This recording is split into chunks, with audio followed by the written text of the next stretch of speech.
Oke, pada kesempatan ini, pada video ini kita akan membicarakan instrumen penelitian. Apa itu instrumen penelitian? Instrumen penelitian adalah alat atau sarana yang digunakan oleh peneliti untuk mengumpulkan data atau informasi yang diperlukan dalam suatu penelitian. Jadi instrumen penelitian ini adalah alat untuk mengumpulkan data. Nah, apa saja contoh-contoh dari instrumen penelitian? Berikut ini ada beberapa contoh instrumen penelitian, namun sekali lagi ini bukan merupakan batasan, ada lebih banyak lagi instrumen penelitian. Namun ini mana saja instrumen penelitian yang lebih sering digunakan. Yang pertama ada kuesioner, lalu ada wawancara, lalu ada lembar observasi, lalu ada tes, ada skala, ada perangkat lunak atau software komputer, ada lembar kerja, ada kamera, dan rekaman audio. Dan alat ini digunakan untuk mendapatkan data penelitian. Oke, kita bahas satu-satu. Kita mulai dari kuesioner. Kuesioner adalah daftar pertanyaan tertulis yang diisi oleh responden. Ini sering digunakan dalam penelitian survei untuk mengumpulkan data tentang sikap, pendapat, atau perilaku individu atau kelompok. Contohnya adalah kuesioner pengukuran kualitas pelayanan kefarmasian. Berikutnya ada wawancara. Wawancara itu adalah proses tanya jawab antara peneliti dan responden. Ini dapat dilakukan secara langsung atau tatap muka atau juga bisa melalui telepon. Hal ini digunakan untuk mendapatkan wawasan yang lebih mendalam dan untuk menjelaskan tanggapan dari responden. Contoh dari wawancara adalah misalnya mewawancarai seorang ahli farmasi. Berikutnya instrumen penelitian ada lembar observasi. Jadi lembar observasi adalah alat yang digunakan untuk mencatat perilaku atau kejadian tertentu dalam pengaturan penelitian. Ini digunakan dalam penelitian observasional untuk mengamati dan merekam data tentang subjek tanpa campur tangan mereka. Contohnya di sini adalah lembar pengisian resep, konseling pasien, atau manajemen inventaris obat. Jadi lembar observasi ini untuk mencatat perilaku tanpa campur tangan dari yang kita amati. Jadi kita hanya mencatat saja apa yang kita lihat. Oke. Berikutnya adalah tes. Jadi kita membicarakan instrumen penelitian, alat untuk mendapatkan data penelitian. Jadi salah satunya adalah menggunakan tes. Apa itu tes? Tes adalah instrumen yang digunakan untuk mengukur keterampilan, pengetahuan, atau kemampuan tertentu pada objek penelitian. Jadi tes ini banyak digunakan untuk menilai sesuatu. Contohnya adalah tes pengetahuan. Tes pengetahuan yang mencakup pertanyaan tentang indikasi dosis, efek samping, dan interaksi obat. Jadi dengan tes ini akan didapatlah data nilai pengetahuan.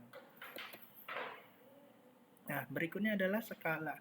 Mungkin skala ini mirip dengan kuesioner, skala ini mirip dengan tes, namun ada perbedaan sedikit ya. Kalau kuesioner ini belum menjurus, tapi skala ini sudah menjurus. Skala adalah instrumen yang digunakan untuk mengukur intensitas, frekuensi, atau tingkat karakteristik tertentu. Ya, nah ini juga skala ini memang mirip dengan tes juga. Ya, namun ya contohnya di sini adalah ada MMAS atau Moresky Medication Adherence Scale. Jadi skala ini untuk mengukur kepatuhan obat yang digunakan untuk mengevaluasi sejauh mana seseorang pasien mematuhi pengobatan yang diresepkan oleh dokter. Jadi skala Moresky ini untuk mengukur kepatuhan meminum obat oleh pasien. Jadi seperti itu contoh skala dan banyak lagi contoh-contoh skala lainnya. Oke. Yang berikutnya adalah perangkat lunak komputer.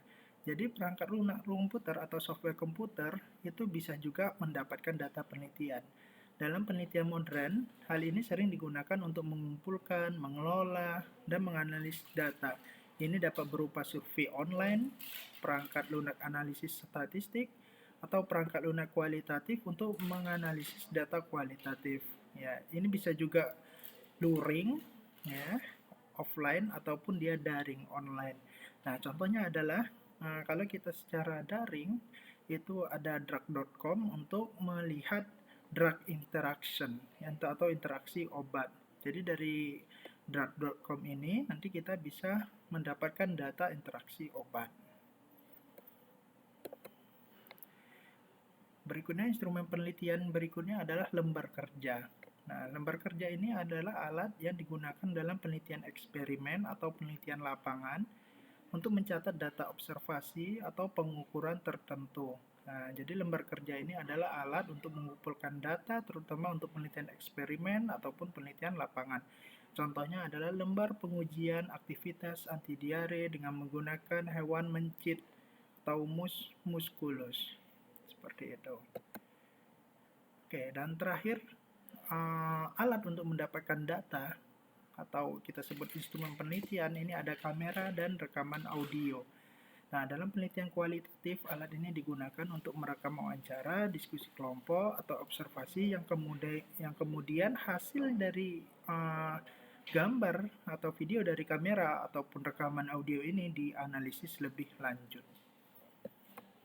Nah, instrumen penelitian itu agar mendapat datanya yang bagus, maka ada syarat-syarat tertentu. Jadi syarat instrumen penelitian yang baik ada beberapa syarat.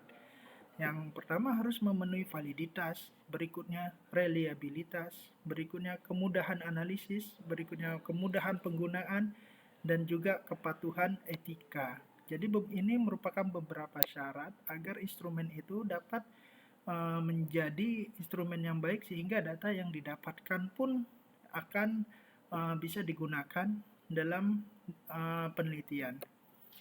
Oke, kita lihat mulai dari validitas. Jadi, apa itu validitas? Jadi, instrumen itu harus benar-benar mengukur apa yang dimaksudkan dan dapat diukur dengan akurat. Jadi, itulah instrumen yang valid. Misalnya ingin mengukur kepatuhan, maka instrumen itu harus benar-benar bisa mengukur kepatuhan. Misalnya ingin mengukur waktu, maka instrumen itu harus benar-benar bisa mengukur waktu. Seperti itu. Yang berikutnya reliabilitas.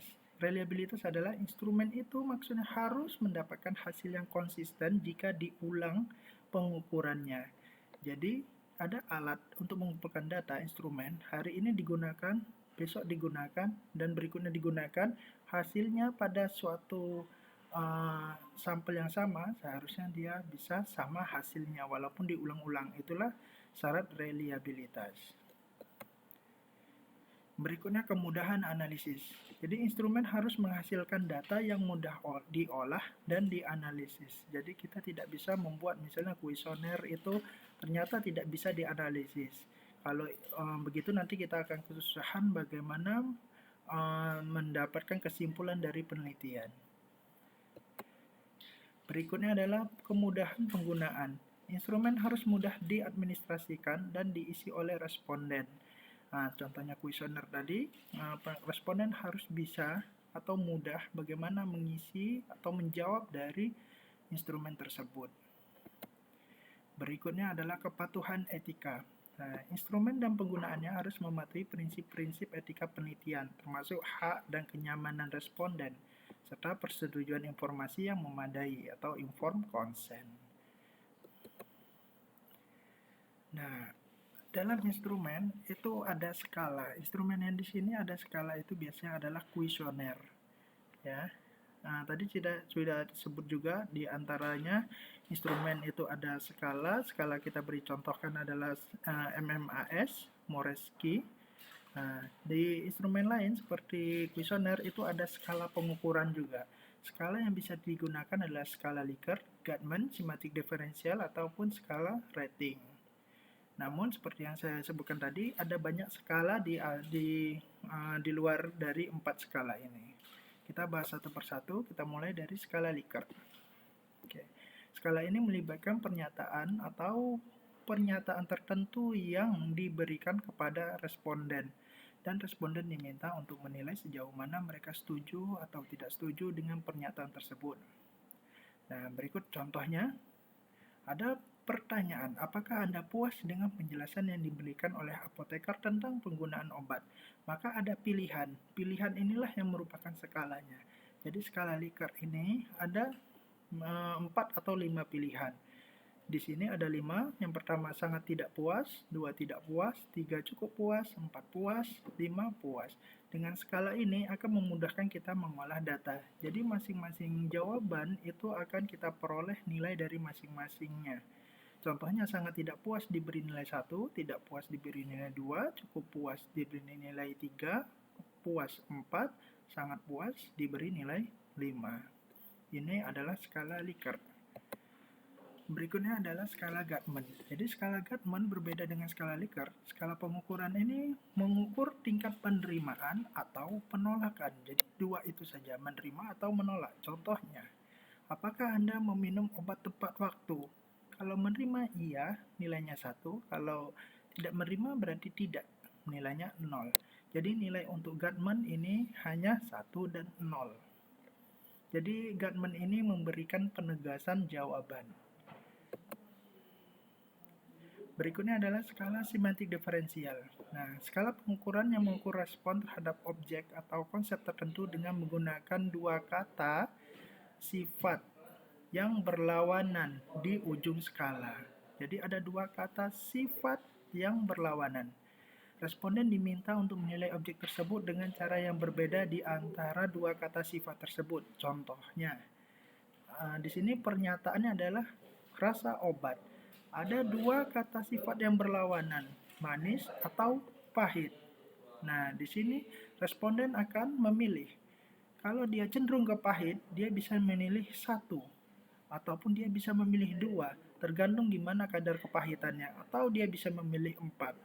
Begitu juga dia ingin memilih manis, dia bisa 5, 6, atau 7, tergantung kadar manisnya. Inilah skala semantik diferensial.